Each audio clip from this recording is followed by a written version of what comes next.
For early access plus exclusive content, facilitated discussions, live one-on-one Q&As, and more, become a patron at patreon.com/BrucePointset.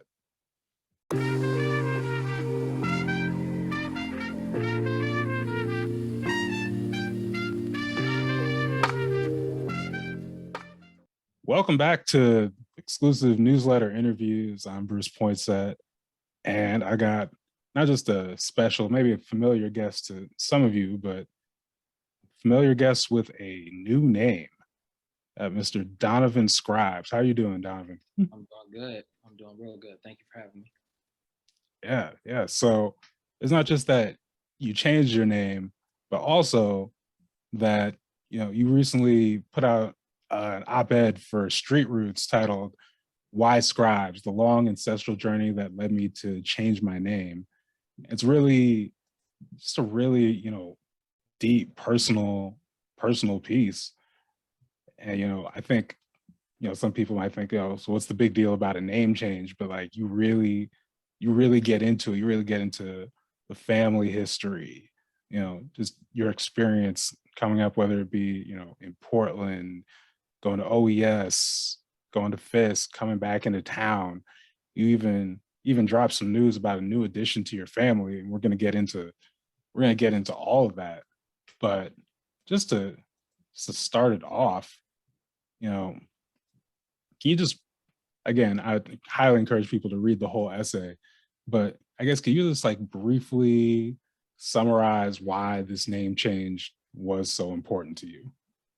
I mean, it was a couple things that really led me to, well, there are many things, but two kind of key things. One is, my name, Donovan Smith. Donovan Mickey Smith is my full name, but Donovan Smith. Smith is my dad's last name. And for me, I did not grow up with my dad as like a key fixture in my life. And the way he had treated my mom in particular, the stories that I have of how he was were terrible, And so he's got all these kids that are around the country, literally. And most of them are Smiths just by nature of him being a man, really, and just people passing on the man's last name, really without a whole lot of question around that. But on a larger level, Smith is literally like one of the most kind of like plain names when you think about it. Like John Smith is the name that you might put just to have the most plain or blank name, anonymous person. And once you really start thinking about why names like that are considered to be the norm or de facto, you really start getting into way deeper, institutions and histories and things like that. And so it's been something that's swirled in my mind for a while. Like, how do we name things? How do we call things? How do we, honor ourselves? And I guess like a decade ago, I kind of come into making the leap of like, I'm not going to carry Smith anymore, but it was even more than that. It was like, I'm not carrying any of these like Anglo based names. Like a lot of Black people, I don't have a percentage point on it, but a lot of Black people just have names that are rooted in Eurocentric names. And that is because at the base of it, because of colonialism. And we don't keep a lot of our heritage in that way. We just kind of have passed on these names from generation to generation. And what I tried to capture in the article is like, I have landed in still calling myself Donovan Scribes. So, I'm still taking names that are rooted in, Anglo etymology. But I think you can still have pride in your name, but I think it should at least be like questioned, why we carry on these traditions and of Eurocentric names, and we should at least think about it. It's at least worth thinking about. So I'm not asking every Black person to go and change their name to something Swahili, but it's something to consider. Yeah. Yeah. So with Scribes, because again, the article you discuss at one point trying to has changed every aspect of your name, and then eventually, like you said, coming back to Donovan. But and you had your mom had a particular reaction to that, which again we'll get to. But let's just talk about Scribes just for a minute. Like, how and why did you land on Scribes? I mean, at that particular moment, which was like 10 years ago, that I was going to change my full name. It's going to change the last name from Smith to Scribes because it was something that I was finding a lot of pride in, which was being a writer, and um, it was something that really for a good deal of my life I've just been like encouraged in, even if it wasn't like something that I was like deeply like I could cite every writer and every poet and things like that. But even when I was in high school, I would have teachers running up to me and telling me how good this piece was that I wrote. And when I finally kind of moved towards like, all right, this is going to be a career choice for me, it was something that I felt even more confident in. Like, I am a writer. I feel this on a deep level, but it also is like about telling, being able to write our own stories. For me, of like moving from Smith to Scribes is about writing our own stories, holding our own narratives, and being able to, control those things. And so I feel like by giving Scribes to myself and giving it to, I don't want to get ahead, but like giving it to um, my kid is it's something that she'll be able to like start her own she'll be able to have Scribes as part of a tree that is rooted in the stories that I've set a foundation for now. There when I had originally been looking at it, though, at the time I believed that there were literally no surnames of Scribes. Like I had looked and I just could not find anything that said Scribes as a last name. And so my belief at that time was like, oh, this is literally a place where nobody has this. And that attracted me even more to it. I did find later that there were like small pockets of people who had called themselves Scribes. And I wish I had more kind of detail on them, but it is not like this long lineage of people. It seems like a kind of smaller group. And for me, I've like put a stamp in terms of like how I'm defining Scribes and how I'm giving it to my tree. So that's kind of what it is for me. Yeah. And so you said you didn't want to skip ahead, but I mean, you mentioned the baby, so we gotta go there. You also in this article announced that you and your partner are expecting, and it's a first off, congratulations. I know I Thank you. told you in other settings, but officially, just congratulations. Thank you. And one, just because again, between getting into the stuff with your parents and making this announcement, is a very personal piece. And I know with my own, just I know when I'm writing sometimes, especially when I'm making kind of like breaking news, for lack of better terms, to the public about myself, like putting it out, publishing it can feel like, you know, it's just like it gets like a weight off of you, right? Like, did you have some of that similar experience? Like, what was that feeling for you to like, again, just like share these things like in such like a public setting? I mean, I had a lot of different anxieties and excitement going into it, and I really haven't had anything that quite goes here in terms of a personal level. So you know, I've definitely never like discussed my dad in public.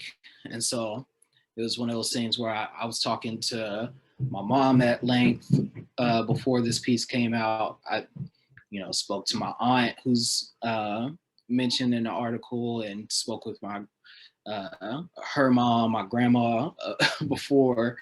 And I ended up even, you know, my mom encouraged me to speak with my dad. So I even spoke with him before the piece came out, because at first I wasn't going to do that. But, you know, went ahead and gave him a heads up a couple of days before and let him read the piece. And, you know, it was rooting for me in that way of like, all right, I have, you know, done my part by like giving everybody who's, you know, a core part of this article a chance to digest it before it's out to the public, so I'm not getting any weird, you know, aftershocks from fam. But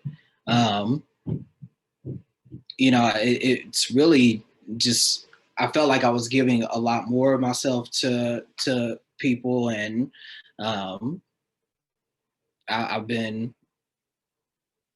pleasantly, I can't even really say surprised, but the reception has been very warm to like what I put out there. And yeah, I knew while I was sitting there crafting it, I was just trying to craft something that I could be proud of, and you know, my daughter could be proud of too when she's old enough that she can like really take this in and know that like I didn't do this in haste. Like I originally was gonna do it with a whole lot of haste. Like it was like a boom, boom, boom. I'm changing my name, like, and going to the courthouse and like just not really, really sitting with everything. And I'm like super happy that I did not do that, because it wasn't the right time. If I would have changed my name 10 years ago, I would have made a mistake. I would not have felt right. And honestly, you know, I published that essay at the same time. Talilo, my friend Talilo, was on the cover of the Street Roots, and I was like, man, this is like kind of crazy for a reason that people won't even know. But like, Talilo was the one that dropped me at the courthouse originally when I was going to change my names, and he said like, all right, Asani, and that whole thing did not fully feel right when he had said it. You know, said it to me. Asani was the name I was gonna change my name to. Um, but yeah, I'm mostly just glad that I have sat with it and that I was able to like really hone in and spill my kind of vulnerability onto a page, and that people are taking it and, you know, like living with it. And, you know, like I just got a message the other day. Somebody said it gave them like the encouragement to change their name, you know, and it's like, that was really kind of like, whoa, you know. Um, but yeah, it's felt good. It feels like a thing that I want to continue talking about too. Like I don't want this piece to just live like within this moment. Like I think it's something that we have to keep peeling through in terms of like, what are our names? Why do we call ourselves this? And you know, uh, just honor of Black names and people, um, outside of just the confines of what's your name, but how we honor Black people in public. So that's kind of where I'm hoping to take the conversation beyond this piece. Right. So yeah. So no one's been giving you the your mama named you Smith, so I'm gonna call you Smith. Right. None of that. Not yet, not yet. You know, in terms of my fam, like Scribes is like, it's been really tight. Like people uh, saying or texting to me like Mr. Scribes. You know, I was at the DMV just the other day too, and the guy was like, you know, I had my name changed for him, and it's like Mr. Scribes. It's just like, it's felt affirming that like people have taken to it. I did have a lot of anxiety around that when I originally was going to change my name, though, like that Asani would not be honored like as my chosen name. And I think it would have been more of a challenge if I had changed from um, my given name to that. I think it comes with a whole lot of other stuff where people do your mom called you this, so I'm gonna call you this type of stuff. So I think it's maybe in some ways more risky to change your first name than your surname, but your surname also is like the thing that gets passed on. So, So speaking of that, again, you talked about the article initially when you told your mom you were trying to change your name. She wasn't really warm to it, but I'm curious, like, if you're, well, if you are in a place to share, like, I'm curious how she feels about it now, or what those she, conversations have been like. she's been extremely encouraging. Uh, you know, with this, she gets the reasons. Um, I think, in the article I talk about how my dad got my middle and last name. And so Donovan was something that she like really took a lot of time with and spent a lot of time thinking about something that felt unique. Um, and so changing that felt like losing a part of her, and our bond. And, and so I still had went to the courthouse to change my name at that time, but I'm very grateful I didn't, ultimately do that. And I think in terms of why I wanted to change from Smith to Scribes, whether it's the relationship with my dad or relationship to, slavery, all these things are things she's understood. And like when I took my DNA test this past summer, I was sitting in the house with her and we're like finding new stuff out about our ancestors on her side, and like her dad had told her stuff about Panola County, Texas, but it's like we were learning together what was really going on down there. And it was like the slave county in Texas. And, seeing Ballard trace back that far to like the 1800s and everything, I think it's been something that she's been sitting with herself. Like we have gone back and forth over trying to find out if we can connect where this Ballard, because she's a Ballard last name, came from, and so it's something that, yeah, she's given me a lot of love. She's called me Mr. Scribe several times, and I think it feels the best coming from her. But yeah, she understands it all, and even if she doesn't understand all of it, she understands mostly where I'm coming from. And yes, given nothing but encouragement. And the day I sent the day leading up to sending it out, she was giving me more affirmation that I'm doing the right thing when it came out, and since has given that love. So yeah, this felt good. And it's a beautiful thing. Yeah. Well, you talked about wanting beyond just this piece, wanting people to take it and, start asking some of those questions, start having those conversations about, where do these names come from? Where do we come from? What does it mean?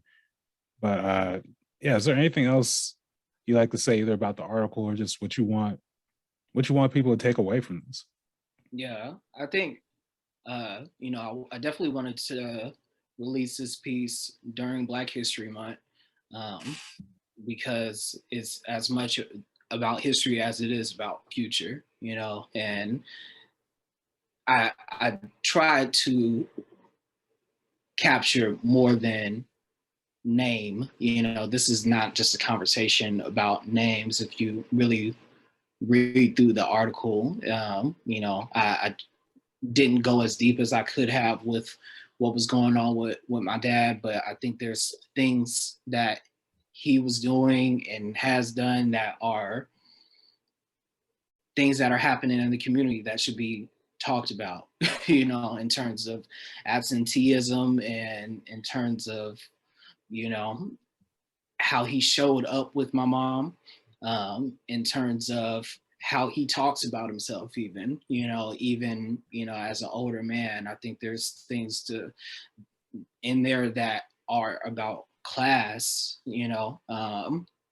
In that piece, I talk a lot about, oh yes, you know, my experience at Oregon Episcopal and that space, and all of these things have impacted how I think about myself and how I've thought about identity. And I think all of the things I kind of wove in there are part of how we name ourselves, how we honor names in public, and people, and who we honor and how we honor. And I just tried to do justice by all the themes that I touched on. So I hope people read it as a conversation starter, you know, like that this is not just about me changing my name. It is a question about how we name things, you know, and how we name ourselves, and what honor looks like and what it doesn't look like, you know. So yeah. Awesome. Awesome. Well, yeah, Donovan Scribes, thank you again for taking the time this afternoon, and, you know, best of luck. You know, again, congratulations on the new baby on the way. And yeah, you know, try and get some rest, because yeah, I imagine there's not going to be a lot of that in your future. It's gonna be a fridge full of yerba mates pretty soon here. But yeah, For thank sure, you. for sure. Thank you for watching. Please like and share and subscribe so you can stay up to date on all the latest videos. Thank you.